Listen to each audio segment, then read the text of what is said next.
Анатолий Некрасов «Ана махаббаты» жалғасы. Психикалық босану. Эпиграф. Жұлдыз құрттың ойран дегені, көбелекке мейрам келгені. Ричард Бах. Соңғы кезде әйелдерден қазір нағыз еркекті кездестіру мүмкін емес. Олар басқа жаққа ауып кеткен деген сөзді жиі естуге болады. Иә, ащы болса да ақиқатын айтып отырғанын мойындаған жөн.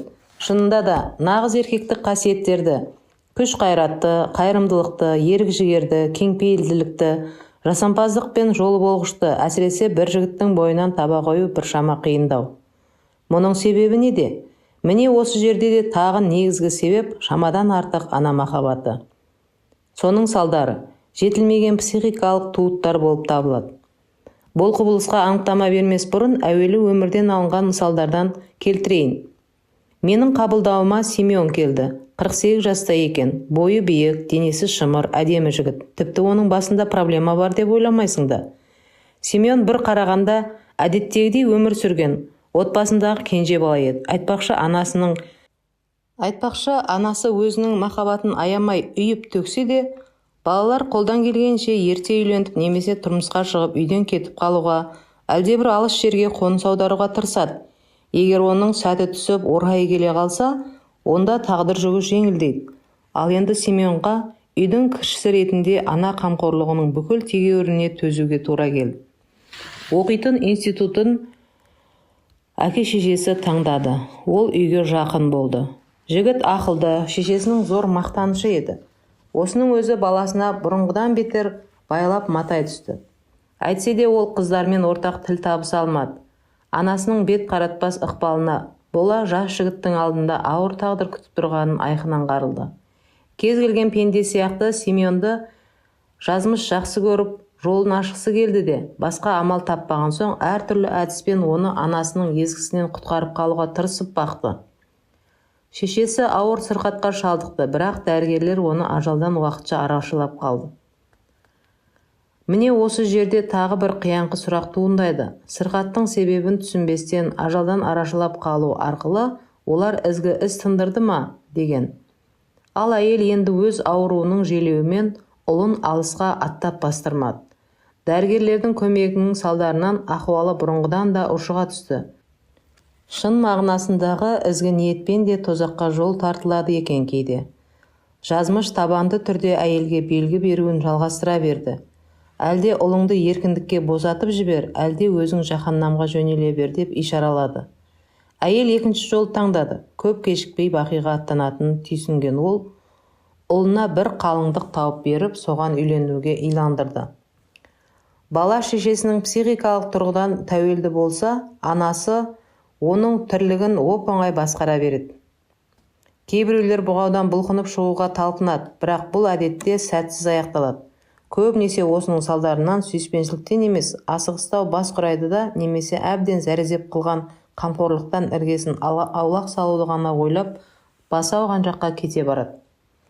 Әйелі шешесінің көшірмесі болып шықты, және енесі өлгеннен кейін тап сондай ұқсас көзқарас ұстанды. Екінші мамашасына айналды.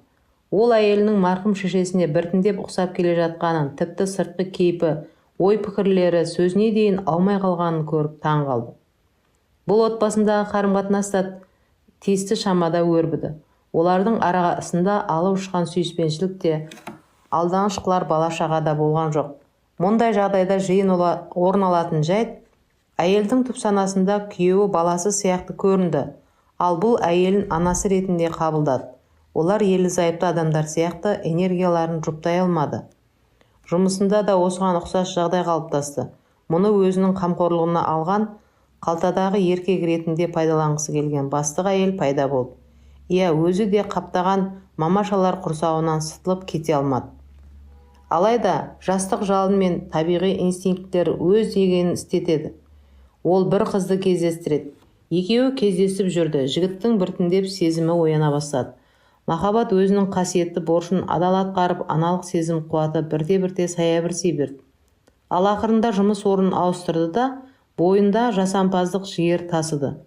Басшылық дарыны ашылып, мансабы көкке самғады. Ақырында ол пісіп жетіліп өзінің өбектеген мамаша әйелінен ажырасты да, Өмірі қызылды жасылды реңктермен құлпырып сала берді. Оның кемелдігін және ересектер тірлігіне даярлығын тексеру үшін жазмыш тағы бір емтиханын тосты. Жағдайдың қайталану жайы көрініс берді. Өмір мұндай сынақтарда әлдекімнің әлі де шешілмеген мәселелері ерік бермей көңілін күмән жайлаған кезде жібереді. Бұл топ менеджер болып жұмыс істейтін фирманы басқаратын директор әйел көз қырын салып басын айналдыра бастады. Жай ахуал тағы қайталанды. Көкжиектен жаңа мамашаның төбесі қылтиып тұрды. Бұл нашар жолды таңдады. Емтихан тапсырудан ат-тонын ала қашты. Фирмадан кетті, жұмыссыз қалды. Бірақ емтихан тапсырылмай қалса, өмір ағымы атқарылмаған міндеттерін қайта-қайта алдына тоса беретіні белгілі. Бір қателік екіншісін жетелей келеді ғой. Сүйген қызымен қарым-қатынасында түсінбестік пайда болып, екеуінің арасы алыстап кетті. Ол мүлде жұмыс таба алмады. Тіпті жүк тасушы болғысы келді. Еңбек кітапшасында жоғары лауазымды қызмет атқарғаны жазулы тұрғандықтан бұған күдіктене қарады. Тағдыр әбден сынап бақты. Мұның бойына күмән, тіпті қорқыныш сезімі жайлады. Тап осындай психикалық күйде аналық энергия оны қайтадан қаусырмалай бастады. Осы кезде бір бай әйел жолығып, турасын айтып, мен сені үлде мен бүлдеге орап қоямын, ал сен менікі боласың деді. Осылай ол алтын торға қамалды. Бірнеше жылдан соң ғана оны бұзып жарып шығуға шамасы жетті. Міне енді ол неліктен өз басына осындай жай ахуал үйіріле беретінін түсінуден қалып маған келіп отыр. Неліктен ол аяқ қолы балғадай ақылды, көрікті, аптал азамат өз жөнін еш таба алмайды, қарақан басын жарылқап, бақуатты отбасын құра алмайды. Оған не болғаны маған түсінікті еді. 48 жыл өмір сүре тұра ол психикалық тұрғыдан әлі туылмаған шарана еді. Мұндайлар шын мәнінде толып жүр. Баланың екінші рет психикалық туыты одан әрі өмір сүруі үшін өте маңызды, және ол болмай қалса оның басынан түсініксіз оқиғалар өтеді. Психикалық туыт дегеніміз шеше ықпалынан шығу үдерісі. Бұл адамның психикасында, ой санасындағы сатылы кезең. Ол психикалық пісіліп жетілу барысында жүзеге асады. Тағы да бір анықтама берейік. Психикалық туыт адамның ата-ана тарапынан үйірілетін психологиялық қамқорлық құрсауынан шығып, дербес, өзіне өзі сенетін тұлға ретінде қалыптасуы. Әртүрлі адамдар бұл үдерісті әртүрлі кезеңде өткізеді. Мысалы, бозбала дербес өмірге ерте араласып, әке-шешесінен тәуелсіз күн кешсе, онда психикалық туыт ерте болады. Ал көбінесе соңғы кезде ата-аналар өз баласын зейнетке шыққанша өбектейтіні жиі ұшырасады. Сөйтіп әлгі бала психикалық жағынан әлі тумаған шалажансар күйінде қалады. Психологияда да, сексологияда да интимофобияны пісіп жетілмеген отбасын құруды қаламайтын адамның жай күйін зерттейтін тұтас бір сала бар. Мұнда еркектер әйелдермен жиі араласады, әсіресе жыныстық қатынасты тартынбай жасай береді. Олар тамаша көңілдес, әйелдің көңілін аулайтын, жүрегін баурайтын, сезімі сергек жан болуы да мүмкін. Бірақ отбасын құру үшін олар өте қиын шаруа, күрделі міндет. Егер де ішімдікке салынып кетпесе, олар 50 жасқа толғаннан кейін, әсіресе анасынан қол үзіп шыға алса, немесе шешесі өліп қалса, үйленуге тырысып көреді. Кейде олар әйелдің, шешесінің немесе төңірегіндегілердің ықпалымен үйленеді. Бірақ мұндайларға отбасы жасампаздықтың алаңы емес, керісінше қажеттілік немесе тіпті мойынға түскен бұғалық іспетті көрінеді. Бұған амалсыз төзеді немесе төзе алмай әйелден әйел ауыстыра береді. Интимофобия әлде психикалық туыт енді жаһандық проблемаға айналды. Еркектердің 30% осындай психикалық дертке ұшыраған. Бұл күйеуге шығып, толыққанды отбасын құрғысы келетін жалғыз басты әйелдердің жағдайын қиындата түседі. 30% дегеніміз осы бір ауыр дерттің белгілері айқын көрінгендер, ал жалпы психикалық тұрғыдан шала туғандар саны 60% шамасында. Қазір нағыз еркектер жоқ дейтін әйелдердің сөзінің жаны бар. Тек олар осы ахуалдың басты себептері өздері екенін мүлде түсінбейді. Психологтар ондай адамдарды тұрпатына қарай әлдеқашан түрге жіктеп те қойған. Біреулерге қызық көрінуі мүмкін, сол жіктемені мысал келтіре кетейін. Ең үлкен топ мәңгі ізденушілер. Олар өмір бойы әйел, ұнамды іс, ақша іздеп өтеді. Үнемі әлде бір мақсатты алға қояды да соған жете алмайды. Өмір жолын айқындауға еш шамасы жетпейді. Әбігерге түседі. Мұндай адамға бардың бағасын біліп, қолға түскен несібені жарату қиын. Демек ол әйел затының, тіпті мына өмірдің де қадірін бағамдай алмайды. мәңгі жаралы. Бұрындары оны әйел әлде тіпті мектептегі құрбы қызы өкпелеткен, содан әлгі өкпе реніш анасını бұрмалаған, мұның психикасына өшпестей із қалдырған. Сондықтан ол осы көңіл ауанымен өмірден серігін іздеп бүкіл әйел затынан бір бояуды жағып өтеді. Әдетте мұндай жертабандаған өремен бақуатты отбасын құру өте қиын. Сондай-ақ мәңгі бозбала, Дон Жуан, тырық теке, жасырын жан және де тағы басқа топтар да бар. Аттарының өзі-ақ адамға мінездеме беріп тұр ғой. Негізінде мұның бәрі мамандарға соншалықты маңызды әрі қызықты болып саналмайды. Әйтсе де психикалық жағынан тумаған адамдардың тек саны ғана көп емес, түр-тұрпаты да алуан түрлі екенін түсінуге мүмкіндік береді. Бұл тақырыптың тереңнен бойлап ізденгісі келетіндер арнаулы әдебиеттерді оқып тоқи алады. Ал психикалық туытқа байланысты қыруар мәселенің шешімін тауып, түйінін тарқатуға осы кітаптағы материалдың өзі-ақ жеткілікті. Өбектей жақсы көрген аналары бар күш-жігерін жұмсағандықтан, мұндай еркектердің көпшілігі жоғары білімді болып келеді. Шешесі балаға білімнің ауыр жүгін арқалатып, әр қирлы үйірмелерге, секцияларға қатыстырып, нағыз еркек тәрбиелеп шығаруға тырысады. Бірақ артық қыламын деп тыртық қылады. Жұмысқа, мансапқа көп уақыт арнауға мүмкіндіктері мол болғандықтан, олар тәуір қызмет лауазымдарында иеленеді. Интимфобты, психикалық тұрғыдан әлі тумаған адамдарды парламенттен де, үкімет құрамынан да кездестіруге болады. Олар шығармашылық және ғылыми ортада да толып жүр. МГУ-дың профессоры Полежаев Нобель сыйлығы лауреаттарының 80% интимфобтар дейді. Яғни бұлар тұрмыстан жарасым таппай барша ғұмырын сүйікті ісіне арнаған жандар. Оларға шығармашылық, жұмыс, мансап, саясат, ақша кез келген әйелден артық. Отбасын құруға зауқы соқпайтын ондай адамдар үйреншікті себептер жиынтығымен мен балаларды жақсы көрмеймін, әйелдер жымысқы ғой. Ол әйел тым ақылды, біздің мүддеміз үйлеспейді, біздің ортақ нәрселеріміз көп, қызық емес. Мен өз жартымды іздеп жүрмін, әйелдерсіз де өмір қызық қой деп түсіндіреді. Шамадан артық ана махаббаты салған психикалық жарақат жыныстық қатынас қабілетіне де жиі кері әсерін тигізеді. Бұл еркектердің әйелдермен ұзақ немесе түрлі қарым-қатынас жасаудан қашқақтауына да себепші болуы әбден мүмкін. Психикалық тұрғыдан әлі жаралмаған адам кез келген жаста ақылға қонымсыз қылыққа бейім тұрады. Психикалық жағынан әлі психикалық планцет деп аталатын жерде анасының жатырында жатқандықтан, қоршаған дүниені соның сезімімен және менталитетімен ғана түйсінетіндіктен, оған дұрыс, батыл шешім қабылдауда қиын. Ал бұл көбінесе өзінің дүние жөніндегі жеке өзіндік түсінігіне қарама-қайшы шығып, оны психикалық күйзеліске, ішімдікке, есірткіге душар ететін немесе жай әншейін өзге адамдармен арақатынасын қиындата түсетін күрделі жағдаятқа алып келеді. Әлбетте мұндай жағдайда өмірдің өз жолын тауып, еркек болып қалу қиындайды. Олар әйелдермен етене сенімді байланыс орнатудан тайсақтайды, жауапкершіліктен қорқады. Әйелдердің аузынан қазір еркектер жоқ деген сөз естіген шақта, иә, шынымен төңіректегі еркектердің 60% психикалық тұрғыдан әлі туылмаған шығар. Бірақ құрметті әйелдер, оларды кім тәрбиеледі? Кім өзінің ағыл-тегіл махаббатына батырып оларды тұншықтырған? Өле өлгенше, тәні жерге кіргенше өз балаларын жанынан ұзатқысы келмейтін кім деп сұрағым келеді. Интимфобияның ақырғы жағдайы сексопатологияға барып, көбінесе мұндай еркектерді жалғызбасты аналар өсіреді. Жалғызбасты әйелдер жалбы тұрлаусыз ұшқалақ келеді. Үйде оның мінезін бәсеңдетіп, сабасына түсіретін еркек заты жоқ, сондықтан бәрі баланың психикасына ауысады. Қалай айтқанда да жалғызбасты ана белгілі бір кемістігі бар әйел. Сол себептен ол жалғыз қалды ғой. Моральдық және әлеуметтік жағынан ол әдетте кемсітушілік көрген жоқ. Осы кемістіктер сырт көзге байқалмауы мүмкін, бірақ түп санасында бәрібір түрткілеп бала психикасына кері әсер етеді. Шешесінің ықпалы сағыздай созылып, ал баланың жаны өз жолымен жүруді қаласа, жазмыш шешімтал шараларды қолға алуға мәжбүр болады. Көбінесе ана атаулында мына өмірден ертерек алып кететін себебі, олар балаларын ешқашан еркіне жібермейді.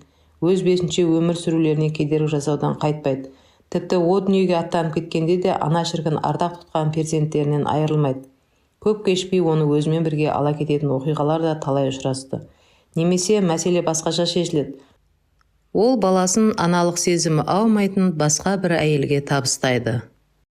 Психологиялық тұрғыдан туу үшін адамның өзі де бір амалын істеген жөн. Енді ол көп нәрсе өзі түсінуі де, түсініп қана қоймай өзіне көмектесуі де керек қой. Міне мыналар адамның психикалық тұрғыдан туып, жарасымды дүниеге есік ашуының бірнеше кілті. Психологиялық туытқа және шапшаң есеюге қатысты бірінші кілт қалыптасқан жай ахуалдың себептерін мейлінше терең әрі қалтқысыз ұғынудан тұрады. Өткен өмірге бүгіннің мінберінен, яғни өзіңнің шалалығыңды мойындау тұрғысынан қараған жөн. Өзіңде адал әрі дәйекті көзбен қарап, өзіңнің психикалық тұрғыдан әлі дүниеге келмегеніңді мойындай білуің керек. Өзіңе өзің адал бол. Алдаусыратпа, бұл оңай емес. Бірақ онсыз жай ахуалды қаз қалпында түсіну демек өзгерту мүмкін болмайды. Бұл жерде ешкімді кінәламау, ешкімге өкпе реніш артпау және жоғалтқан мүмкіндіктер жөнінде өкінбеу керек. Анаңды кінәламаудың және оған өкпелемеудің маңызы өте зор. Ол өзіне біткен ой санаға сүйеніп, бәрін ізгі ниетпен жасады. Ана деген қасиетті ұғым, ол өмір сыйлады, тіршілік нәрін берді. Ал оған ренжу ахуалдың асқандырып, психикалық туытты қиындатып жібереді. Реніш энергиясы арқылы ана ұлын одан әрі өзінің психикалық көрпесімен қымтап, қаусыра береді. Айтпақшы, бұл да аналардың психикалық жабыны, оларға өкпе реніш бар екендігінің бір көрсеткіші. Өкпе реніш адамның туған шешесімен қарым-қатынасындағы көптеген түйінді мәселені шеше алмағанын, жалпы алғанда рухани жағынан толықтай ашылмағанын айғақтайды. Ал өкпе реніштің өзі шешенің баланы тырп еткізбей ұстауына мүмкіндік беретін тізгін ғана. Екінші кілт – әкеге көзқарасты өзгерту. Сол арқылы оның қуаты өзіне келуіне жол ашу. Бұл да еркектік бастауды қалпына келтіріп, оны да дамыта түсуге түрткі салады. Әдетте психикалық тұрғыдан әлі тумаған балаларда нақ осы еркектік қуат, әкенің энергиясы бәсең болады. Балалардың өмірінде әкенің рөлі әсіресе ол отбасынан кетіп қалса немесе ішімдікке салынса, жете бағаланбайтын жиі көреміз. Бірақ психикалық туыт мәселесін шешудің маңызды кілті нақ осы жерде жасырынып жатыр. Өйткені көбінесе ерлі-зайыптының арақатынасындағы араздықтың бастауы отбасы ыдырауының себепшісі бала болады. Шешесі бірінші орынға баланы қояды да, сол арқылы құндылықтар жүйесін бұзады. Осының бәрін ұғынып, қай жерде жүргеніне қарамастан, тіпті ол өліп қалса да, баланың әкесімен жаңаша қарым-қатынас орнату өте маңызды. Бұл кезде әке рөлін мойындап, оның жанына тереңірек түсіну, адам өміріндегі бетбұрысты сәт болары кәміл. Мұндай түсіністікке жету көп әйелге өте пайдалы болар еді. Нақ осы күйеуімен арақатынасын ретке келтіруде жалғыздықтан құтылудың, тұтас алғанда еркектермен жарасымды қарым-қатынас орнатудың, бақытты отбасын құрудың кілті жатады. Әкемен қарым-қатынасын түзеудің еркектен гөрі әйелге пайдасы көп. Менің практикамда әке рөлін бұрынғыдан да жете ұғынудың әйел өмірін түбінен өзгерткен жағдайлар көп ұшырасады. Бірде психологиялық тұрғыдан әлі тумаған еркекпен әңгімелесе отырып, одан әкесінің фотосуреті бар жоғын сұрадым. Ол жоқ екенін айтты. Ажырасқан шақта шешесі әкесінің бүкіл фотоларын лақтырып тастапты. Ал өзі оны ұмытып қалған. Мен бәлкім оның әлде бір заты қалып қойған шығар дедім. Сонда ол әкесінің айнасы қалғанын, оны майданнан ала келгенін есіне түсірді. Мен оған: сіз әкеңізбен сол айна арқылы тілдесіңіз. Жарық дүниеге келгеніңіз үшін оған алғыс білдіріп, содан соң ерекше сөйлесіп, оның анаңызға қатысты өз міндетін орындай алмағанын, ұлын оның тәрбиесіне бере салғанын, мұның ұлға оңай тимегенін, шешесі оны өзінің психикалық жатырында осы 50 жыл бойы ұстағанын, соның салдарынан ол өз өмірін сүре алмағанын айтыңыз. Міне енді қайта тууыңызға әкеңіз көмектесін дедім. Осы сөздерді айтып ауыз жиып үлгергенше таңғажайып сезім пайда болып, түсіністік үнімен әкеге ризашылық сезімі тербетіп тұрғандай көрінді. Туыт үдерісі басталды. Ақырында ұлға әке энергиясы ағындай жөнелді. Үшінші кілт. Ересектік кезеңге белсене араласу. Бұл үшін көбінесе әке-шешеден бүтіндей ірге ажырату, яғни алысқа кетіп олармен байланысты бәсеңдету. Кез келген мәселеде дербестікке жету. Еркекті, әйелді елеп, олардың қасиеттерін бағамдау. Олардан ересектік мінез-құлықты үйрену. Өз қасиеттеріңді тепе-теңдікке келтірудің пайдасы мол. Жеке тұлға қасиеттерінің жарасымдылығы пісіп жетілген кемел адамның нышаны. Бұған жетуге әр алуан психологиялық жаттығулар мен медитациялар, ең бастысы көп адаммен ашық араласып құраласу, туристік саяхаттар мен басқа ұжымдық іс-шараларға қатысу жақсы жәрдемдеседі. 4-ші кілт. Өзіңнің бүкіл тәніңнің вибрациясын арттыру.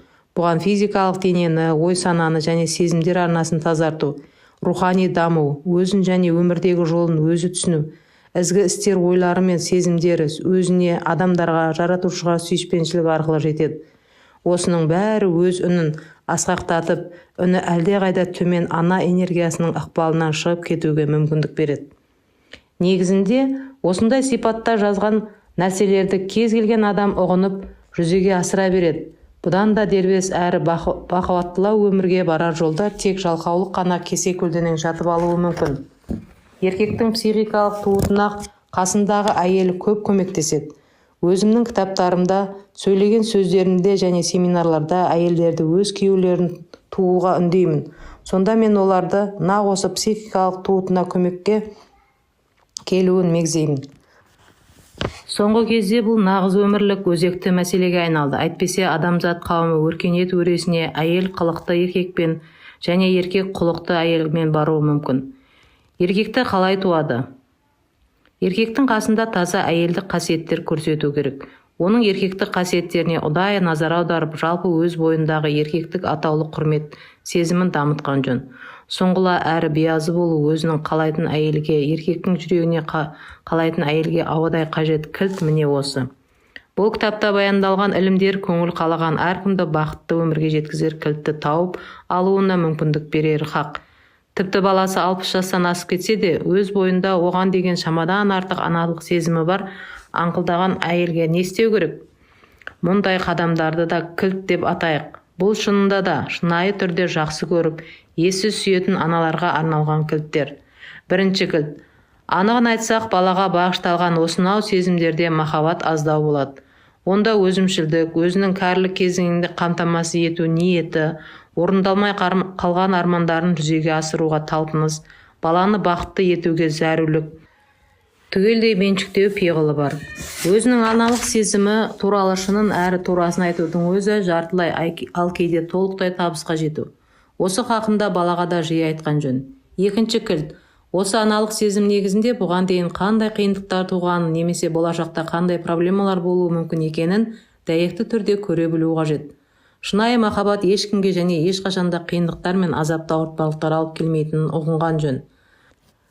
Мөлдір махаббат мейлі шарбағы алтын болса да ешкімді торға тықпайды, керісінше еркіндік береді. Ол тек қуанышқа кенелтеді, ал егер онда кесел, өкініш, уайым, нала, азап кезіксе, онда мұндай махаббатта бір нәрсе үйлеспегені.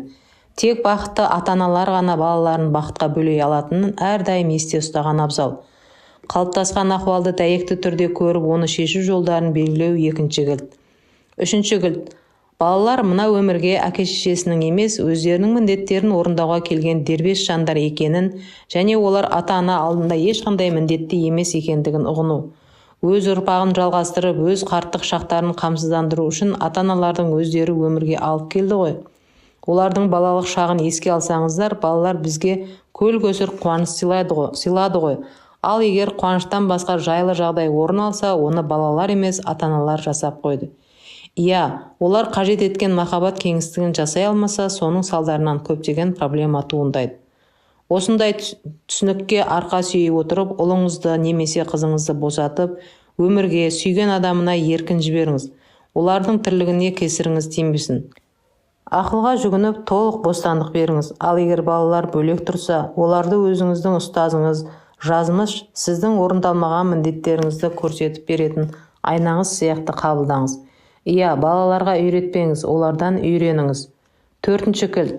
Құндылықтар жүйеңізді қайта қараңыз. Бәлкім онда жаңылысу бар шығар. Мына дүниедегі ең басты құндылық өзіңіз және жұбайыңыз екенін, бұл бастаулардың бастауы, сіздің қаламыздың кіндігі болып табылатын естен шығармаңыз. 2-ші орында сіздің қарым-қатынасыңыз. Сонда дүниеге келетін махаббат кеңістігі тұрады. Ал егер сіз жалғызбасты әйел болсаңыз, өзіңізге және еркек атаулыға сүйіспеншілігіңіз арқылы махаббат кеңістігін жасап алыңыз. Сонда күйеуіңіз де қайтып оралады. Балалар тек 3-ші орынды иеленеді. Жақында емес, алыста емес. Бұл құндылықтарды өз санаңыз бен тірлігіңізге осындай жүйелілікпен орнықтырыңыз. Сонда сіз кәдуілгі кереметті өз өміріңіздегі және балаларыңыздың тіршілік тынысындағы таңғажайып жаңаруды тоттай түрлене түсуін көресіз. Өзіңізді, денсаулығыңызды күтіп баптаумен, еркектермен қарым-қатынасыңызды жақсартумен шұғылданыңыз. Әрдайым есте сақтаңыз, балаға тек өзіңде бар нәрсе ғана қонады. Ата-ана неғұрлым көбірек бақытқа кенелсе, балалар да соғұрлым бақытты бола түседі. Осындай жолмен балаларыңызға көмектесуге талпыныңыз. Бұл ең тәуір көмек. Ұлыңызға еркек ретінде қараңыз, оның бойындағы еркектік қасиеттерге айрықша назар аударып, нығайта беріңіз. Кейде мен аналарға, сіздің үйде бөгде еркек өмір сүреді деп ойлап көріңізші. Шындығында да тап солай ғой. Мінез құлқыңызды осы ой елесіне орай түзіңіз. Сәйкесті түрде киініп, онымен байыпты сөйлесіңіз. Мейлі ол өзінің сіздің шеше емес әйел заты ретінде қарайтыныңызды сезінсін. Бұл оны дұрыс тәрбиелеу үшін өте маңызды. Ол тағы қайдан тәрбие алуы мүмкін? Сыныптас қыздары мен ауылдағы құрбылары ондай ақылға жетіп, шынайы еркектік қасиеттерді дарыта алмайды ғой. Міне, аналарға, жалпы әйелдерге осындай өте қарапайым әрі бәріне ұғынықты ақыл кеңестер беруге болады. Шынында да бәрі жай ғана оңай, өте оңай нәрселер. Әрі ештеңені күрделендіріп қажеті жоқ. Жай ғана осы мәселелерді шешу қамымен күн сайын алға жылжи беру керек. Сонда сіз көп ұзамай өміріңіздегі жағымды өзгерістерді сезіне бастайсыз.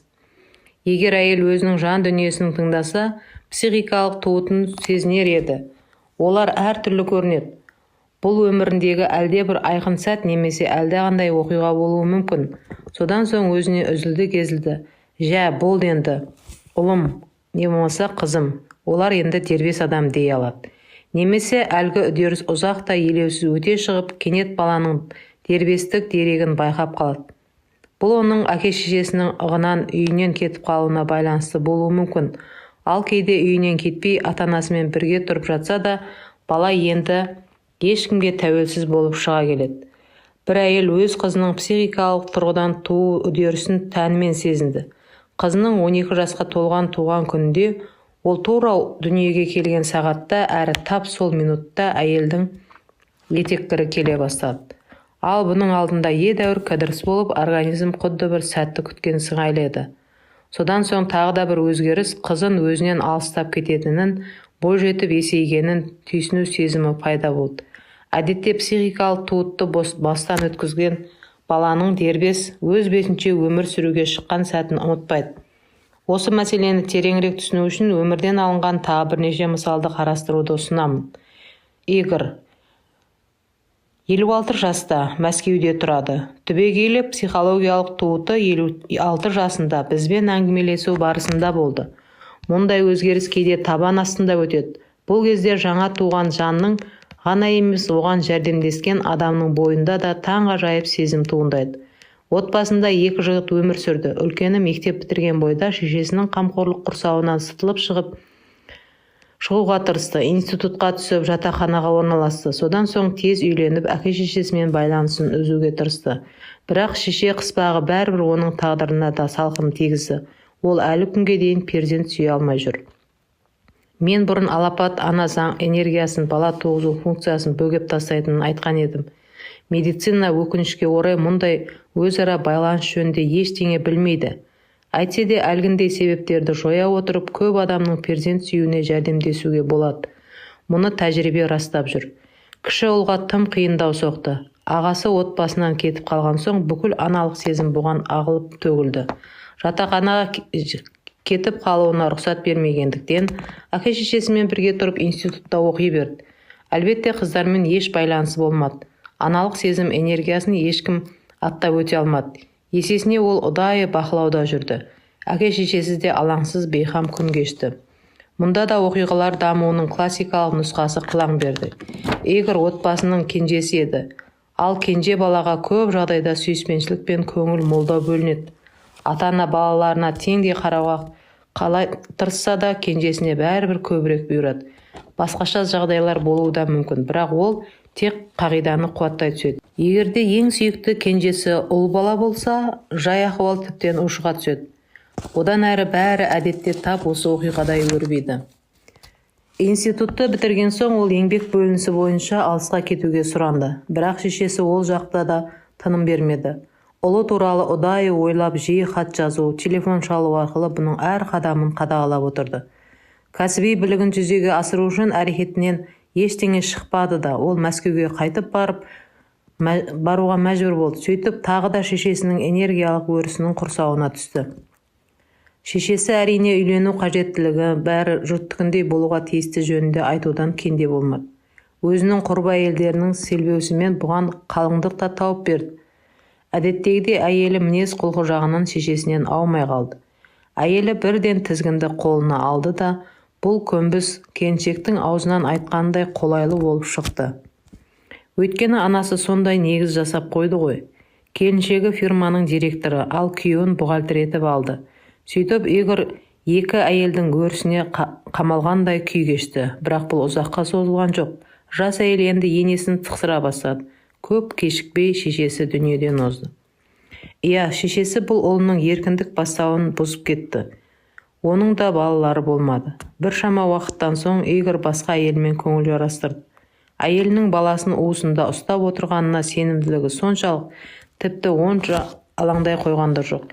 Мейлі бала ғой ойнай берсін деп ойлады. Бірақ сүйіспеншілік сезімі күн өткен сайын оттай лаулап өрттей қаулаған Игорь орайы келген сәтте әйеліне ажырасатынын айтып салды. Яғни махаббаттың қуаты ана сезімі энергиясынан үстем шықты. Міне сонда ғана алған бетінен қайтпайтын жігерлі де қайсар келіншек әлгі ажыратушы әйелді зеңбірекпен дамылсыз атқылағандай ауыр соққының астына алды. Ол дуалап 100% кепілдікпен кері қайтарып беремін деп хабарландыру беретіндерден пайдаланды. Содан ажыратушы әйел көпе-көрнеу көктей солып құрып бара жатты. Ал бұрынғы әйелі күйеуін уысынан шығармады. Ол өзінің бұғалтері қалпында қалу үшін қолынан келгеннің бәрін істеді. Бұл өзінің орнына кімді алып келсе, әртүрлі себептермен жарамсыз бола берді. Әйелінің энергия өрісі ешкімді маңына жуытпады. Осындай күйге түсіп жүрген шағында ол жаңа әйелін ертіп маған жолықты. Олардың жағдайында ең басты қиындық Игорьдің әкесі теріс көзқарас еді. Ол ұлына ұдайы сын ескертпе айтып, намысын қорлап баққан екен. Бұл қарым-қатынасты өзгерту оңай емес еді. Бұл үшін ең алдымен неліктен әкесі өзін солай ұстағанын түсініп алу керек болды. Ал себебі қайтадан ата-ана арасындағы қарым-қатынасқа алып келеді.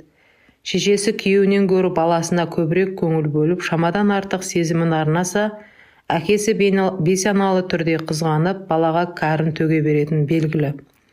Бала құдды ата-анасының арасына түскендей күй кешеді деп, әкесі түрлі тәсілдер арқылы онымен күресуге кіріседі. Игорь осының бәрін түсінген бойда әкесіне көзқарасын өзгертті де туыттың сәті түсті. Егер психикалық туыт егде тартқан шақта мінез құлық қалыптасып, дүниетаным орныққан кезде өтсе, онда нәтижесі бірден байқала қоймайды.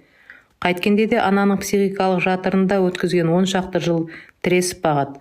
Сондықтан әлгі адамның өзіне де, жақын жуықтарына да төзімділік танытып, титімдей жетістіктің өзіне марқайып, ересектік белгісіне қарай басқан әр қадамын шаттанып, бағытынан жаңылмай алға ұмтылға беру керек.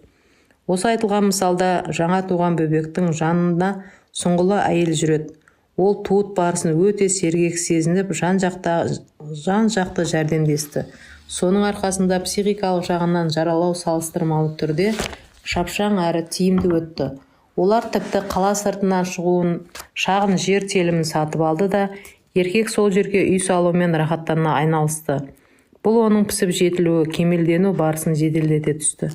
Тағы бір осыған ұқсас оқиға бар. Онда ол тек әкесін емес, шешесін қатты жек көру сезімінің жетегінде жүреді. Оны әкесінің ерте өлуіне кінәлі деп есептеді. Шынында да алғыр, жігерлі әйел үй ішіндегі билікті толықтай қолына алып, іс жүзінде күйеуін отбасылық тірліктен тықсырып тастады. Бірсыпыра уақыт өткен соң еркек ішімдікке салынып, көп ұзамай көз жұмды. Содан баласы шешесін еш кешіре алмай-ақ қойды. Міне осы өшпенділік оларды көзге көрінбейтін жіптей өмір бойы матап келеді. Бұрын айтқанымыздай, анасына қатысты кез келген жағымсыз ой мен кереғар сезім ағыны оның балаға ықпалын тек қана күшейте түседі. Ол қаншама аулақ кетуге тырысса да, анасы әрдайым қасына таяу бір жерде табыла береді. Ол мұның тірлігіне ұдай араласып, бұрынғыдан бетер қазымырлана түсті. Содан соң психикалық ауытқуға ұшырап, ұлының халі мүшкілдене берді. Тіпті егде тартқан жасына және толып жатқан сырқатына қарамастан, әлгі есі ауысып кетсе де өмір сүре берді. Ал ұлының телефонын есіне сақтап қалып, әбден ығырын шығара береді. Өмірде осылай жиі болады. Қартайған, аурушаң адамдар ұзақ өмір сүреді. Енді олар өздерін естеріне түсіре алмай және не үшін тірі жүргендерін түсіне алмай, өсімдік тәрізді өмір сүреді. Бұл бір ғана нәрсені олардың балалары сайып келгенде өз міндеттерін орындау үшін өмір сүретінін аңғартады. Мұндай жағдайда ұлға осыны жете түсініп, анасын бір жола кешіру керек еді. Тап осы мәселенің басқа қырларын ашатын тағы бір өмірден алынған мысалды келтіре кетейін. Шешесі Николайды жалғыз тәрбиеледі. Ұлы дүниеге келгеннен кейін әке өзінің шешесіне кетті де қайтып оралмады. Себебі анасы оны жібермей қойды. Сол жақта оны үйлендіріп қасында қалдырды. Яғни оның тегінде әкесінің жағынан мұндай проблема ұшырасқанын көрініп тұр. Әкесінің өзі психикалық тұрғыдан әлі тумаған еді. Енді оның жай күйі ұлына да беріліп отыр. 9-шы сыныпта-ақ бозбала сыныптас құрбысына ғашық болып көңіл білдірді. Қыз оның сезіміне жайбарақат қарап, меселін қайтарды. 10-шы сыныпта қайтадан сөз салып, тағы да тау шағылды. Тек әскерге аттанып бара жатқанда ғана ол қыздың хат жазып тұрамын деген уәдесін алды. Нақ сол хаттар арқылы бойжеткен оның мейірімді де момын адам екеніне көз жеткізді. Ол қайтып оралған кезде оған күйеуге шығуға уәде берді. Қыз оны тұла бойынан еркектік қасиет көрмегендіктен елемей келген түсініктеді. Бұл одан әрі екеуінің жыныстық қатынастарына да салқындық тигізді. Олар бірнеше жыл бойы анасымен бірге тұрды. Бұл да олардың бақуатты отбасын құруына кесірін тигізіп, жас жұбайлардың қарым-қатынасын тым күрделендіріп жіберді. Отбасында құндылықтардың жосықты жүйесін қалыптастыру керек болып тұрған кезде, үй ішінде іс жүзінде еркеккіндікті болмады. Сырт көзге бәрі қалыпты өтіп жатқан сияқты көрінді, бірақ үй іші еркектік энергиядан жұрдай еді. Әйел отбасындағы негізгі табыскер әрі басты қозғаушы күшке айналды. Бала тәрбиесінде еркек басты рөл ойнаған жоқ, тек бақылаушы орнында жүрді. Кейін онысын талай бетіне басты. Егер де өзінің жай күйін уақытылы ұғып, осындай жағдайға душар еткен себептерді түсінбегенде, бұл дарынды жігіттің тағдыры әлі де мүшкілдене түсірмеді. Мәселенің мәнін бажайлай бәрін түсініп алғаннан кейін, шешесі көз жұмды да оның есейіп жетілу үдерісі жеделдей түсіп, әйелімен және балаларымен қарым-қатынасы лезде жақсара бастады. Кейде мұндай адамдар өзінің емес өзгенің өмірін сүріп жүргендіктерін қаралай сезінеді. Ондай аян қартайған татар дәмі ортайған шақта беріледі. Сонда әлгі адам бөгде біреудің ғұмырын кешкенін, ал өзінің армандары мен ниеттері жүзеге аспай әдірем қалғанын түсінеді. Ал көп пенде өздерінің шын мәнінде әлі туылмағандығын, сондықтан да қиял жетегінде ғұмыр кешкендерін ұғынбастан өмірден өтеді. Өмірде осы секілді мысалдар толып жатыр. Кейде олар айқын көзге шалынады, ал кейде аналық сезім әсерінен байқалмай қалады. Міне, психикалық тұрғыдан әлі тумаудың өте елеусіз бір мысалы. Бұл мысалда өз алдында психикалық тұрғыдан шала туған еркек отырғанын анықтау қиындығы сөз болады. Ондай дерек барлық жағынан мықты көрінетін еркек бет пердесін тасасына жасырып қалады екен. Оны Валерий деп атайық. Дене бітімі сумағадай, маңдайы кере қарыс, меңі бар, гүрілдеп сөйлейді, кеудесін кере ұстап, шығармашылықпен, отбасымен айналысады. Балалары көп, осының бәрі оның нағыз еркек екенін айтып тұрғандай.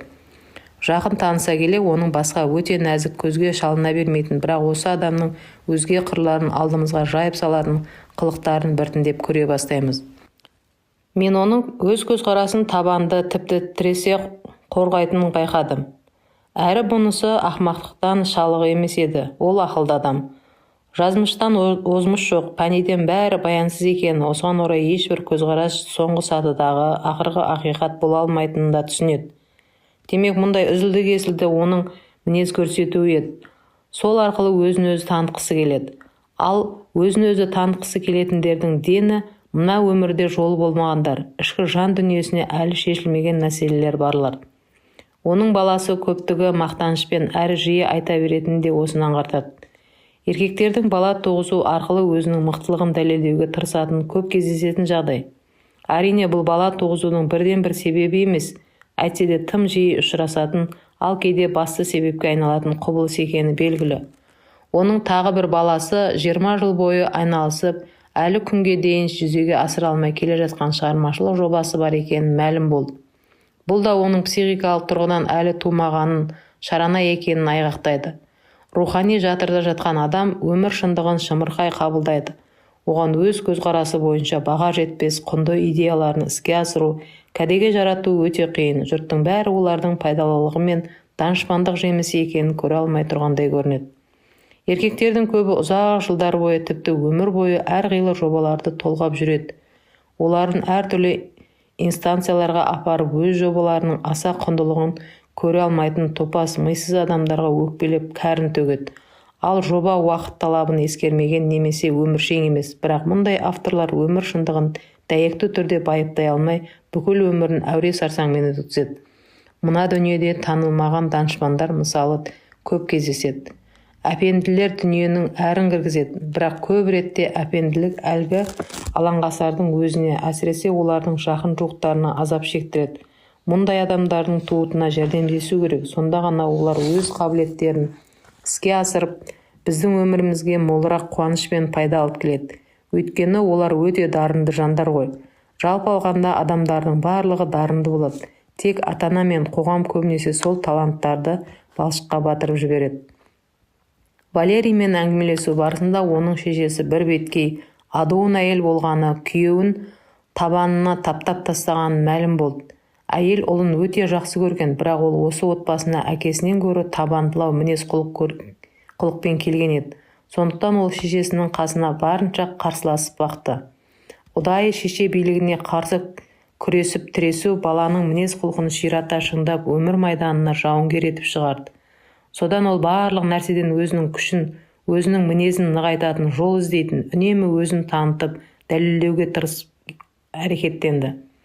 Әкесі шешесінің қысымымен аяқ сүртер шүберекке айналғанын көргендіктен, ол әрқашанда өзінің тәуелсіздігін табанды, тіпті қатал түрде қорғап қалуға ұмтылды. Міне осылай өмір табалдырығынан уыздай жас, бірақ мық шегедей мығым еркек аттанды. Міне шын мәнінде ол психикалық тұрғыдан әлі бозбала еді, есейген еркек ретінде әлі толық тумаған болатын. Бұл үшін әйел махаббатын анасының энергиясынан босатып, агрессиядан арылатындай әрі түбегейлі туып, тағы жаралатындай алапат құштарлықпен танып білу керек еді. Жазмыш оның жолын ашып, сондай бір бикешке жолықтырды да екеуі үйленді, бірақ балалық шағынан бойына сіңіп қалған жауынгерлік сипаты жігітті босаңсып жібіп өз сүйіспеншілігін айқара ашуына ырық бермеді. Әйел де осынау түрпіде еркекке іңкәр сезімін көрсете алмай қиналды. Валерий сол әйелге өзінің шынайы сүйіспеншілігін арнап, жауынгерлік қасиеттерін емес, мінезінің жұмсақтығын, мейірімділігін, кеңпейілдігін көрсетуі керек еді. Нақ сол кеңпейілдік, қарапайымдылық қана еркектің кемеліне келгенін сипаттайтын негізгі қасиеті саналады. Ал оның санасында ата-ананың ықпалымен еркек болмысын жөнінде басқаша түсінік қалыптасқан еді. Әкесінің төменшіктеген халіне тойып болған ол өзінің отбасында басқаша, барлық мәселеде еркек тек басында тұратын таза патриархалды қарым-қатынас құруға тырысты. Орта ғасырлық еркек қос қағидасына ұмтылудың арғы жағында көбінесе өмірде жолы болмаған, әлі тумаған еркектер тұрды. Олар дөрекілігімен, қаталдығымен, тіпті кейде озбырлығымен өзінің баладай дәрменсіздігін жасырғысы келеді. Алайда заманауи әйелдер еркектің төзбейтін, қазіргі баяғы кез емес, әйел көптеген құқықтарды иеленеді. Содан мұндай отбасыларда бақытқа кенеле қою некен саяқ болады. Сонымен біршама уақыттан соң Валерийдің әйелі кетіп қалды. Бұл оған күтпеген жайт болды. Ол өзін құрметтеуге лайықты еркек санайтын еді. Тіпті өзінен әйел кетіп қалады деген ой басына кіріп те шықпаған. Осы жайттен кәдімгідей психикалық жарақат алып, жазмыштың ырқын жалаң, үстірт пайымдаған оның жағдайында бастан өткен оқиғаның шынайы себептерін байыптай түсу қиын болды. Ол бәріне әйелдер кінәлі деген жаңсақ қорытынды жасады. Құндылықтар жүйесі. Әр сәтіңді әрлей білген мағынаға қаныққан, сағаттар мен күндеріңді алға қарай жаныққан, сонда сен де күллі әлемді құзырыңа аласың, сонда ұлым, ұрқы мықты адам болып қаларсың. Каплинг. Алдыңғы тарауларда біз адамның құндылықтар жүйесі және оны дұрыс түзудің қаншалықты маңызды екені жөнінде бірнеше рет айттық. Енді осы хақында егжей-тегжейлі әңгімелейтін кез келді. Шын мәнінде бұл адами қарым-қатынастардың құрылымындағы аса маңызды мәселелердің бірі. Адамдардың басым бөлігі құндылықтар жүйесі дегеніміз көлденең жатқан көк тастай мына өмірде олар соған жиі сүрініп, шекелерін ісіріп ала береді, жақын жуықтарын жоғалтып, өз өмірлерін қысқартады. Өмірлік құндылықтар жүйесі жөнінде бас қатыратындар ілуде біреу кездеседі, ал бұл мәселелердің мәселесі ғой. Адамның өзіне ең алдымен не керектігін түсініп алу қаншалықты маңызды екенін біз кейде ескере бермейміз. Зымырандай зулаған уақыттың әр сәтінде күш-жігерді қайда жұмсап, алға қандай мақсат қоюды, тіршіліктің қым-қуыт тоғысында қандай жол таңдауды және де тағы басқа нақ осы құндылықтар жүйесі анықтайды. Менің көзқарасым бойынша құндылықтар жүйесін бұзу адам өміріндегі ең үлкен қиындықтарды туындатады. Егер өмірлік құндылықтар бұрыс белгіленсе, онда адам тегіс жерде сүрінгендей сан алуан проблемаларға соқтыға беретін психологиялық зерттеу нәтижесі көрсетті.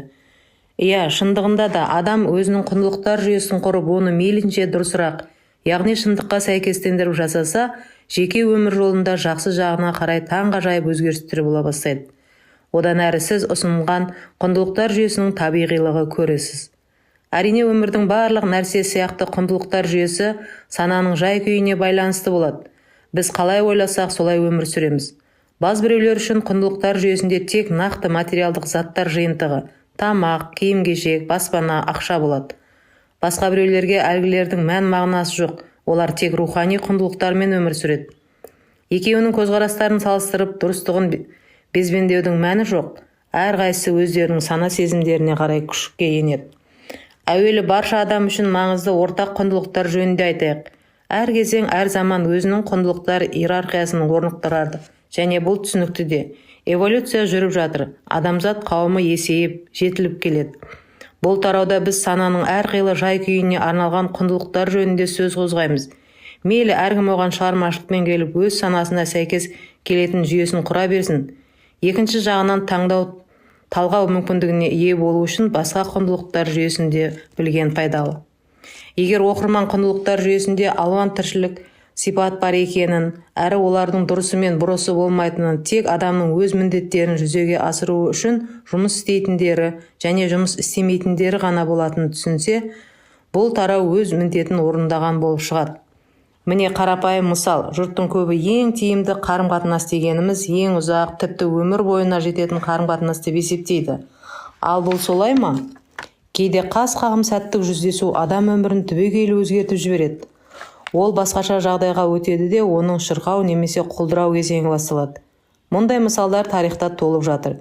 Екінші жағынан талай адам өмір бойы бірге тұрып, өзіне де өзгеге де арзитын ештеңе тындырмастан іштей бықсумен өтеді. Мұндай мысалдарда жетіп артылады. Сондықтан тірлікті қарым-қатынастың ұзақтығымен өлшеуге бола ма? Міне, олар 50 жыл жұп жазбастан өмір сүрді. Адамзат қауымы иеленіп келген құндылықтардың барлығына үңіле қарап, тексеріс жасайтын, тозығынан, яғни енді жұмыс істемейтінінен арылып, жаңа басталған мыңжылдықтың өріне озығымен ғана аттанатын кез келді. Мысалы, еркек пен әйелдің өзара қарым-қатынасының мақсаты қандай деген сұраққа жұрттың бәрі сияқты өмір сүріп жатырмыз әйтеуір деп жауап беруі қазіргі кездегі ой-сананың орайына келмейді. Жұрттың көбі ойланып алып, шамамен бірге өмір сүрудің мақсаты тұтастыққа, қуаныш пен бақытқа жетуге саяды деуі мүмкін. Бірақ бұл да кешегі күні өткен мақсат. Бүгін жаңаша сана сезімге орай ол басқаша болады. Еркек пен әйелдің өзара әрекеттесу мақсатын бүгінгі деңгейге ұғыну жайы тұтастығы, қуаныш пен бақытты жасаудан тұрады. Айтыңызшы, осы мақсаттың екі анықтамасында мынадай айырмашылықтар бар. Бірінде иелену, екіншісінде жасау. Біріншісінде мұқтаждық, қажеттілік, ал екіншісінде белсенділік, өмір ұстанымы, өз мүмкіндіктерін сезіну мен жасампаздық құлшыныс лебі есіп тұр. Бірінші ретте адам басқа біреу арқылы тұтастықты, бақыт пен қуанышты иеленгісі келеді, ал екіншісінде өзінің ішіндегі, жан дүниесіндегі барды бөліседі. Біреуі сырттан, ал келесі өзінің ішкі жан дүниесінен іздеп, оны сыртқа шығарады. Көріп отырғанымыздай шынында да түбегейлі айырмашылық бар. Әуелі адамның көпшілігі үшін маңызды, мейлінше кең таралған құндылықтар жиынтығын қарастыруды ұсынамын. Бұл жиынтыққа күйеуі, әйелі, отбасы, ата-анасы, жұмысы, достары, үй жануарлары, түрлі ермектер жатады. Бұл жиынтықтың кем дегенде жер шары тұрғындарының 80%-на тартымды да жағымды екенін күмән келтірмейтін шығарсыз. Міне осы тұстан мәселенің мәніне үңіліп, басын ашып алайық. Орташа деңгейдегі ұғыну қабілеті бар ересек адам құндылықтарының жұмыс істеп тұрған жүйесін қарастырайық. Ал ондай адамдар көп-ақ. Әртүрлі аудиторияларда және жеке дара жүздесу барысында мен өзіңізге ең қымбат әрі бағалы тіршілік иесін айтыңызшы деген сұрақ қойып жүрдім. Сонда алуан түрлі, тіпті мысық дегенде жауап алдым. Бірақ көбіне бөбек, балалар, күйеуім, әйелім деген жауаптар сирек естілді. Ал енді мен үшін ең сүйікті адам мына өзім деген жауапты ешқашан естіген емеспін. Адамдар өзін жақсы көретіні туралы айтуға жасқанады. Ұжымшыл рухта және өктем мемлекетте тәрбие алған адамның әлгіндей жауап мүлдем басына кірмейді. Ал егер де ондай қылаң ете қалса, оны өзімшіл, эгоист атаудан қорғу сезімі басып жаншып тастайды. Бірақ эгоизм дегеніміздің өзін өзі сүйіп құрметтеуге жетіспейді. Өйткені өзгеден гөрі өзін жақсы көру арқылы адам елеулі проблемаларға килігеді. Сөйтіп ол өзін онша жақсы көрмейтінін кейіпте көрінеді. Иса пайғамбардың өсиетінде өзіңді жақын адамыңды, өзіңді өзің сүйгендей жақсы көр деп анық айтылған. Ал енді осынау өзіңді өзің сүйгендей шартын орындамаудың артында өз рөлін кемсіту де эгоизмде тұрады. Иә, соның негізінде өркөкіректікте, өзін өзі кемсітушілікте, озбырлықта, басқа жағымсыз құлықтар да бас көтереді. Өзін лайықты орынға қойса болды, бәрі сол бойда табиғи қалпына келіп, адамның абыройы арта бастайды. Өзін шыңдап, беріле сүю дегеніміз, өзінің болмысына өте нәзік әрі терең әдеппен бойлау. Бұл өзінің жан дүниесімен оңашаланып, жаратушы иеге ұмсыну. Сондықтан жақсы көретін жандар онша көп емес. Осының өзі адамзат қауымына қиындық туындатады. Әр адамның бойында шексіз де шексіз махаббат бар. Неліктен сол үнемі көріне бермейді? Әсіресе бостандық жөнінде ұмытқан кезде өзіңе, өзге адамға да шынайы сүйіспеншілікпен қарап, жақсы көру ерекше қиын. Бәлкім мүлде мүмкін емес те шығар. Сүйіспеншілік жөнінде ой толғап, сөз қозғап жататындар бостандық туралы айта бермейді. Ал махаббатсыз шынайы бостандық болмайтыны сияқты, бостандықсыз шынайы махаббаттар жоқ қой. Махаббат пен бостандықтың өзара байланысты категориялар екені соншалық, бұл шын мәнінде бір ғана нәрсе, ол жаратушы ие. Әрбір жеке тұлғаның толық бостандығы міне дамудың табиғи және рухани жолы осы. Адамның санасында осы ойдың болмауы шынайы махаббаттың көрінуіне кедергі келтіреді. Ол толыққанды болмайды да. Соның салдарынан махаббат адами және құдайы сүйіспеншілікке бөлінеді. Махаббат жоғалған немесе бостандық шектелген шақта қызғаныш, жек көрініш пайда болады. Әлде махаббат мүсіркеушілікпен, аянышпен шатастырылып, адам өзін өзі кемсітуге, содан соң өзін өзі жоюға барады. Егер осы қағиданы бастапқы кезде қарым-қатынас басталған сәтте әйел мен еркек қарым-қатынасының қақ басына қойсақ, онда талақша жабысып, жұбайын өзінің меншігіне айналдыру пиғылы жоғалады. Сонда ажырасулар әжептәуір азайып, сүйіспеншілік те күшейеді. Балалар бақытты өмір сүретін махаббат кеңістігі де ауқымды болады. Сүйіспеншілік пен еркіндік ахуалында туып өскен балалар жарасымды болады, және олардың мына өмірмен қарым-қатынасы да жарасым табады. Қазіргі кезде табалдырықтан дәлу, яғни суғойғыш дәуірі аттаған шақта бостандық, еркіндік негіздердің негізі саналады. Біз қаласақ та, қаламасақ та өмірдің барлық саласы еркіндік иеленеді, және тұтқиыл жайттерге тап келмес үшін бәріне дайын болуымыз керек. Өткен тарауларда махаббат кеңістігі жайында сөз қозғалды. Ал бұл бостандық пен сүйіспеншілік қой. Кеңістік дегеніміздің өзі бостандық болып шығады. Егер де адамдар махаббат туралы қанша ойласа, бостандық жөнінде де сонша ойлап, екеуінің ажырамас ұғым екенін ұғынса, махаббатты маздатқандай еркіндікке де өріс ашуға ұмтылса, онда жер бетіндегі тіршілік тынысы түбірінен өзгеріп кетер еді. Бұл кезде адами махаббат құдайлық сипатқа иеленер еді. Шын мәнінде еркіндік ешқайдан келмейді. Ешкім әкеліп бермейді. Ол адамның ішкі жан дүниесінде әуелден бар. Адам дегеніміздің өзі еркіндік. Еркіндік орта, жартылай бола алмайды. Ол не бар, не жоқ болады. Сондықтан еркіндікке титтей болса да залал келтіру, адамның болмысына зардап шектіру, оны қинап, қорлайды және бостандығы үшін өмірін қиюға мәжбүр етеді. Осынау тәп-тәтті сөз бостандық деген не? Әр адам мына өмірге өзінің міндеттерін атқарып, өзінің тәжірибесін алуға келеді. Сол адамның еркін қалауын бұзуға ешкімнің хақы жоқ. Тіпті Құдайдың да. Ал адамдар көбінесе осы құзырды өзінің қолына алуға құмар. Соның салдарынан толып жатқан проблемаларға килігеді. Күйеуін, не болмаса әйелін, баласын, өзінің меншігіндей сезіну бостандықты бұғаулаудың шектен шыққан көрінісі. Біз мұны да жаппай және жағалай жолықтырып жүрміз. Паспортқа мөр басылғандықтан басқа адамның тағдырына билік жүргізуге болады деу сандырақ. Сондықтан да біз бір-бірімізді сүйеміз, ал неліктен денсаулыққа, қаржы-қаражатқа байланысты қиындықтарға ұшырай береміз. Бақытты әрі қуанышты сәттер неге тапшы? Сүйіспеншілік бар кезде бәрі тамаша болуға тиіс емес пе еді деген түсінбестік пайда болады. Мұқият қараңызшы, махаббат сияқты бостандық та жарқырай көрінеді ме екен? Егер көрінбесе, онда махаббаттың жартыкеш болғаны. Иә, осы кемістік те қиындықтар туындатады. Толық бостандық өзара қарым-қатынастардың негізі. Әйтпесе олар бақытқа бөлемейді. Алдыңғы тарауларда бостандықты бұғаулаудың неге әкеп соқтыратынын көрдік.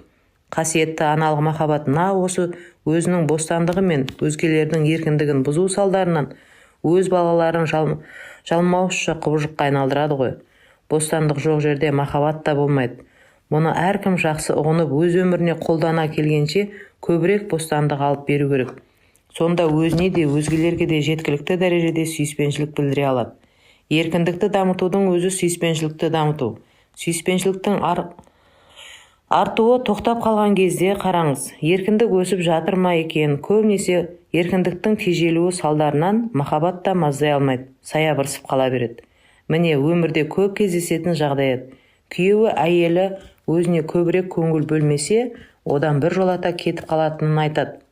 Әйелі еркек қалауын қолына алып, көбірек көңіл бөлу керек пе, әлде жоқ па деген таңдау жасай алады. Одан арғы оқиғалар оның осынау еркін таңдауына байланысты өрбиді. Міне енді өзге адамның бостандығына нұқсан келтірмей, оларды игі ниетпен парасатты түрде қабыл алу керек. Өзара қарым-қатынаста ерлі-зайыптылардың екеуі де өз тілек қалаулары мен ынта-ықыластарын еркін айтуы керек. Жұбайлардың біреуінің еркін таңдауы екіншісін қорлауға немесе ренжітуге тиіс емес. Қорлану немесе ренжу дегеніміз өзінің және қосағының шынайы болмысын теріске шығаруды білдіреді. Мұндай жағдай бола қалса, бұл адамдардың шын мәнінде өздерінің кім екендіктерін естерінен шығарып алғандарын білдіреді. Міне мынау адамның бойында шынайы еркіндік бар жоғын көрсететін қарапайым, бірақ мүлткісіз сынақтама. Өзіңнің сүйікті жұбайыңыз әлде біреуге ғашық болып қалды дейік. Бұдан ағзаңыздан жарыла, адалдықпен шын жүрегіңізбен қуаныңыз. Егер солай істей алсаңыз, онда осының өзі шынайы бостандық, осының өзі шынайы махаббат барын білдіреді. Егер қуана алмасаңыз, өзіңіздің сонша бостан емес екеніңізді және сүйіктіңізге де еркіндік бермейтініңізді, тұла бойыңыздағы тұнық сезім шынайы махаббаттың әлі ашылмағанын мойындаңыз.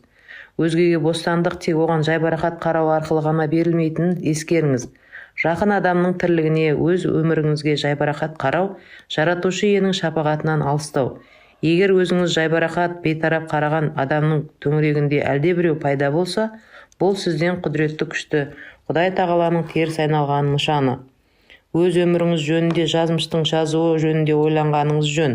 Пәнилік тыныс тіршілігіңізде, дүниеге көзқарасыңызда бірдеңе дұрыс болмай жатқаны анық. Жайбарақаттық Құдай тағала, яғни өмірге, махаббатқа, қуанышқа, бостандыққа, сенімді тексеретін сынақтамаға іспеттес. Себебі осы айтылғандардың баршасы сияқты Құдай да бар. Қанеки, енді сүйіспеншілік пен еркіндік мына өмірде қалай көрініп, құндылықтар жүйесінде қалай орын алатынын қарастырайық. Егер адам жұрттың бәрін алаламай, бірдей сүюге ұмтылу керек дейтін болсақ, онда қандай құндылықтар жүйесі жөнінде әңгіме болуы мүмкін? Сіз кеңес билігі кезінде кең таралған дефицит сөзін ұмытпаған шығарсыз. Әлде бір нәрсенің тапшылығы яғни зәрулігі бар болса, оны дұрыс бөлген жөн. Әйтпесе үлкен проблемалар туындау ықтимал. Бұл ретте біз махаббатты дұрыс бөлу жайында әңгімелейміз. Өйткені жер бетіндегі адамдардың барлығы негізінен махаббат тапшылығының зардабын тартып жүр. Міне осы жұртшылық үшін сүйіспеншілік пен сана сезімді дамыту сатысы ретінде жұмыс істейтін құндылықтар жүйесі ұсынылады. Жоқ, адамдарда махаббат емес. Азы әр адамда сүйіспеншілік шексіз көп болады. Тек сол сезімді көрсету жағы жетіспейді. Тапшы. Ал әзірше дефицит бар болғандықтан, әуелі осы тапшы нәрсені дұрыс бөле білу керек. Көп адам үшін нақ осы сүйіспеншілікті бөлу ісі зор маңызға иеленеді. Сөйтсек, бұған да үйрену керек екен. Бұл да өз махаббатыңызды айқара ашудағы, өзіңіздің бүкіл өміріңізді өзгертудегі шешуші қадам бола алады. Әрине, махаббатта дефицит, бөлу деген сияқты сөздермен байланыстырған келмейді. Бірақ әзірше бұған көндіге тұрған жөн. Жер бетіндегі сүйіспеншіліктің атауына, оны білдіру білігінің ұлғаюына орай, оны бөле жарудың қажеті болмай да қалады. Қалай уақыт өткенде өзі-ақ жоғалады. Мен адамның махаббаты өзіне және араласып құраласатын өзгелерге де жететіндей өмір сүре алатынынан нық сенімдімін. Ал әзірше жұрттың көпшілігіне шынайы сүйе білуді үйрету қажет. Құндылықтар жүйесін сезіну де осы жолдағы маңызды қадам. Мысалы, адам өзінің Құдайдың бейнесі бойынша және соған ұқсас кейіпте жаралғанын, өзінің жер бетіндегі ең үлкен құндылық екенін ұқпаса, соның кесірінен итті де, мысықты да, автомашинаны не мемлекетті өзінің құндылықтар жүйесіне кіргізіп алып, асқақ тұтып жүреді. Осылайша ол Құдай тағаланы және бірінші кезекте өзін төмендетіп, өзіне бәле-бәтір атаулыны үйірғып алады. Өмірде біз мұндай жайсыздықтың талай мысалын көріп жүрміз. Мысалы, мен балаларыма барымды бердім дейді. Иә, нәтижесінде не болды? Өз басындағы жалғыздықпен толып жатқан ауру сырқау және балаларының қыңыр кетіп, қырсық шалған тағдыры. Құндылықтар жүйесін бұлайша бұзу қаншама проблемаға келтіретінін алдыңғы тарауларда тарта түсірген едік. Өзіңде жоқ нәрсені балаларыңа беру мүмкін емес екені осыдан ақ түсінікті ғой. Өзіңді өміріңнің қақ ортасына қойып, өзіңнің құндылық жүйеңді құрмайынша бақытқа кенеле алмайсың. Бүлінген құндылықтар жүйесі балаларға беріледі де, олар ата-аналары бастан өткерген қиындықтарға тап келеді. Кейде балалар шырғалаң құндылықтар шеңберінен шыға алмай жол іздейді. Тап сол кезде ұрпақтар буының арасында жанжал оты тұтанып, проблемалар бұрынғыдан бетер қордалана түседі. Ал ата-ана мен балалардың құндылықтар жүйесі бірдей әрі жосықты болса, онда осы әулеттегі бүкіл ұрпақтар буыны таңғажайып үндестік пен ізгілікке кенеледі. Ондай отбасылар да баршылық. Бәлкім адамның бірнеше нұсқадан әлдебіреуін таңдап алуы сізге таныс шығар. Мысалы, әйелге бірнеше еркек ғашық болады, ал ол қайсысына көңіл тоқтатарын білмей дау болады. Мұндай екіұдайлықтың себебі тағы да қалыптасқан құндылықтар жүйесінде жатыр. Бәрін қайтадан өзін бағалай білуден бастау керек. Егер әлгі әйел өзін құндылықтардың қақ басына қойып, өзін өзі ардақтай алса, оны әуре сарсаңға түсірген нәрсенің бәрі орнына келеді. Әйелді қасиетті жарқырата ашуына қарай ахуал барынша оңайланып, айқындала түседі де, енді қалай істеу керектігі еш күмән салдырмайды. Жалғыздықтан сондай себебі бар, одан да былай шығуға болады. Өзіңе сүйікті болмысыңа көңіл аялдатып, назар шоғырландыруың керек. Сонда бәрі үйлесім тауып жүре береді. Мәселені шешудің мейлінше тиімді, осы тәсілі бір қарағанда күрделілеу көрінуі мүмкін. Егер әйел жалғызілікті болса, бұл оның мұндай ішкі жан дүниесінің жай күйіне, жазмыстың өзі ешқандай жақсылық нышанын дарыта алмайтынын білдіреді. Ол өзінің құндылықтар жүйесін қайта қарау керек. Мәселенің шешімі сонда жасырынып жатқан болуы мүмкін. Міне осылай бәрінің ортасында да, бастауында да өзіңізді жайғастырыңыз. Мұны істеу оңай емес, өйткені бірнеше ұрпақ буынының ой санасына басқа құндылықтар жүйесі орнықты ғой. Балалық шақтан, отбасы тірлігінен, октябрят және пионер кезінен аяғынан кеткен құндылықтар тықпаланады. Жас пионердің «Мен кеңес одағының жас пионері, өз жолдастарымның алдында өзімнің кеңістік отанымды және жан тәніммен сүюге, ұлы Ленин өсиет еткендей, коммунистік партия үйреткендей өмір сүруге, білім алып күресуге салтанатты түрде уәде беремін» деген асқақ сөздерін қалай жаттағандарыңды, содан соң толқып салтанатты жағдайда ант еткендерді жұрттың көбінің есінде. Міне осы арқылы олардың санасы адасқақ ой пікір жайлап алды. Міне, мысалы, миллиондаған адам төбесінен көтеріп өскен құндылықтар жүйесі жас пионерлер заңы. Бұл былай өрбиді. Бірінші, пионер өз отанын, Советтер одағын сүйеді. Екінші, пионер кеңестік отанның бостандығы мен өркендеуі үшін жанын пида еткендерді жадына тұтады. Үшінші, пионер әртүрлі елдердің балаларымен достасады. Төрт, пионер ынтамен оқып, тәртіпті, кішіпейіл болады. 5. Пионер еңбек етуді ұнатып, халық игілігін қорғайды. 6. Пионер жақсы жолдас, кішілерге қамқорлық жасап, үлкендерге көмектеседі. 7. Пионер батыл болып өседі, қиындықтан қорықпайды. 8. Пионер шындықты айтып, өз отрядының абыройын артады. 9. Пионер өзін шындықтырады, күн сайын дене тәрбиесі жаттығуларын жасайды. 10. Пионер табиғатты жақсы көреді, ол жасыл желектердің пайдалы құстар мен жануарлардың қорғаушысы. 11. Пионер барлық балаға үлгі бола алады. Осы құндылықтар жүйесінде өзіне, ата-анасына, отбасына сүйіспеншілік қайда?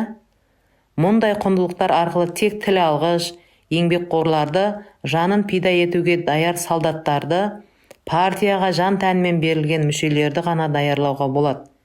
Егер сіз өз-өзіңізге шынайы сүйіспеншіліктен қарамасаңыз, әр жасушаңыз махаббат әуеніне үн қосып тұрмаса, сыртқы дүние сірә не бере алады? Мүсіркеу ме? Иә, мүсіркейді, бірақ шынайы сүймейді. Өйткені шынайы махаббат тек құрмет тұтып, ардақтауға арқа сүйейді.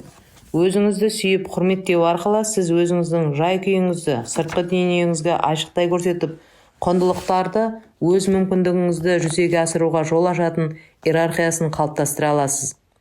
Біз ересек адамдардың құндылықтар жүйесін қарастырып отырмыз.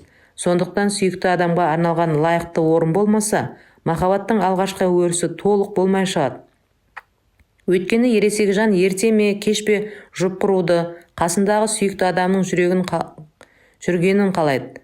Әзірше ол жоқ болса, болашақта осы жерде жұбайыммен тұрады деген ниетпен оған орын қалдырыңыз. Осы орынды ештеңемен және ешкіммен толтырып қоймаңыз. Иә, балалармен де, жұмыс қамымен де, диссертациямен де, ақшамен де, ата-анамен де, құрбы-құрдаспен де, тағы да толып жатқан нәрселермен толтырмаңыз. Сіздің қасыңыздағы орынның бос болғанын ерекше маңызды. Сонда осы жерге әлдегім келе алады. Әйтпесе, келген адам әлгі жерде өзін жайлы сезіне алмай, тез кетіп қалады. Көбінесе солай болып та жатады. Қасына келген еркек бірсыпыра уақыттан соң табан астында қарасын батырады. Иә, оған орын жоқ. Ол ең басты орынның басқа біреуге әлде өзге бір нәрсеге беріліп қойғанын түйсігімен сезінеді, не көзімен көреді. Сонымен махаббаттың бірінші шеңбері өзін, ал келешекте қосақты, жұбайын қамтиды екен. Жалғыздықта жүре тұра, сана сезімінде, жан дүниесінде өз жартыңызға, жұптасар сыңарыңызға орын сақтау қажет. Бұл арман тілектер, белгілі бір ой пікірлер, қарама-қарсы жыныс өкіліне құрмет дағдысы түрінде жүзеге асатыны анық. Сол жерде көбінесе жалғызбастылық пен сәтсіз некелердің себептері жатады. Өзге жыныстыны құрметтеу өте маңызды, әйтпесе сізді өзіңізге құрмет сезіміне тәрбиелеуге мәжбүр ететін сияпат аласыз. Иә, оның әдістері де онша жақсы емес. Көп жағдайда қосақтың сыңарына арналған осы орында балалары, жұмысы, пір тұтқан рухани ұстазы, тіпті үй жануарлары иеленіп алады. Әлбетте, мұндай кезде адам қанша аласұрғанымен бәрібір жалғыз қалады. Әрі оған бақыттың мәнін толық сезіне алмайды. Тек іргесі берік, әрі іші сүйіспеншілікке толы мен ол атаулыға ғана көңілі қалаған нәрсеге жетуіне мүмкіндік береді. Жұп жазбаған ерлі-зайыптының махаббаты 18 мың ғаламдағы ең бағалы нәрсе. Ол тіршіліктің негізі. Оларды бөле жарып, араларындағы ең бастысын ерекшелеуге де болмайды. Суға түскен тасты көзге елестетіп көріңізші. Ол неғұрлым үлкен болған сайын су тамшылары соғұрлым шалғайға шашырап, иірімдері алысқа ұзап кетеді. Ал егер қасына екі тас қатар құласа ше, мейлі олардың көлемі үлкен бола берсін. Егер екеуінің арасында аз-маз қашықтық болса, әлгілер толқынды өшіріп айдынның астан-кестеңін шығарып аласапыран қылады. Өмірде де солай. Тек жұбайлар сүйіспеншілікпен, жарасыммен түтін түтетіп, бір бүтін күн кешкенде ғана олар артына жасампаздықтың жарқын ізін қалдыра алады. Күйеуі әйелімен сүйіспеншілік нүктесінде тоғысқанда ғана нұрын төгетін, жылу бөлетін күні оңынан туып ғаламшар балалар өздерін тамаша күйде сезінеді. Егер ата-аналар өздерін сүймесе, олардың арасында махаббат болмаса, өздері де күңгірт көмес сәуле шығарып, жеткілікті жылу бере алмайды.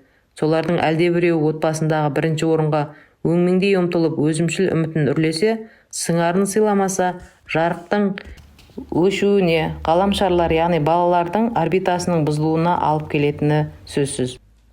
Бұл метафоралар қақ ортада жұбайлар тұрған кезде маздаған махаббаттың бастауына айналатыны, бір-біріне сүйіспеншілігі күшейген сезім жалыны лаулап, жарық нұры молая беретінін көрсетеді.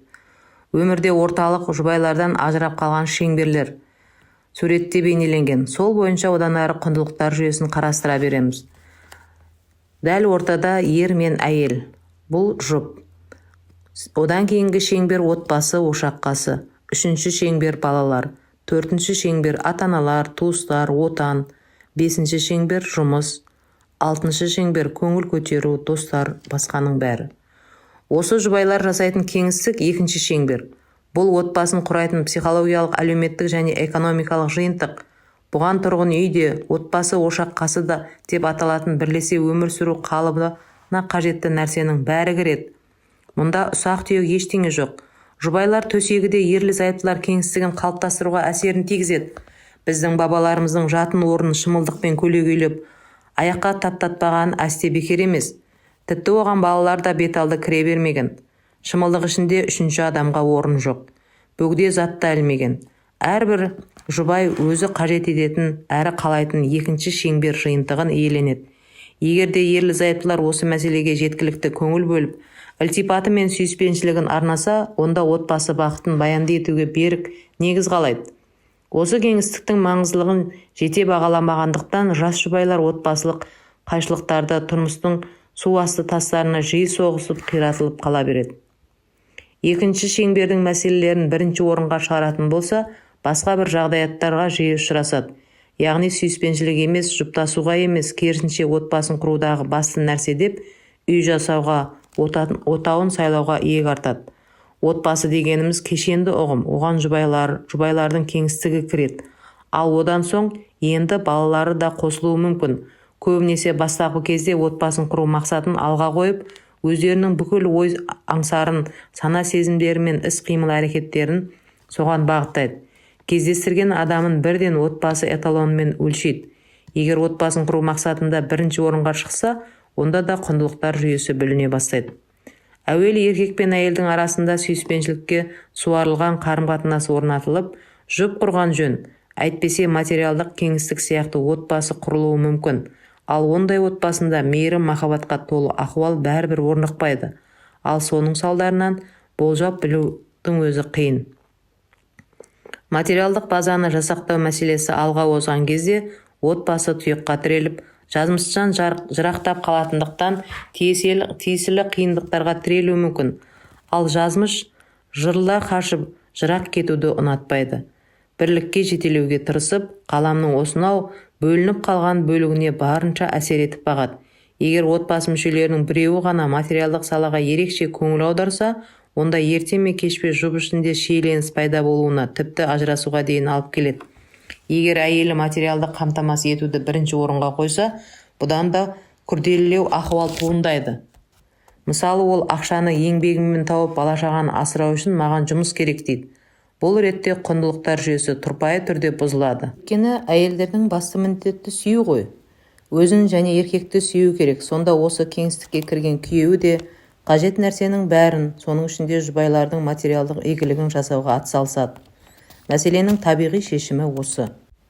Құрметті тыңдармандар, кітаптың жалғасын келесі видеодан күтіңіз.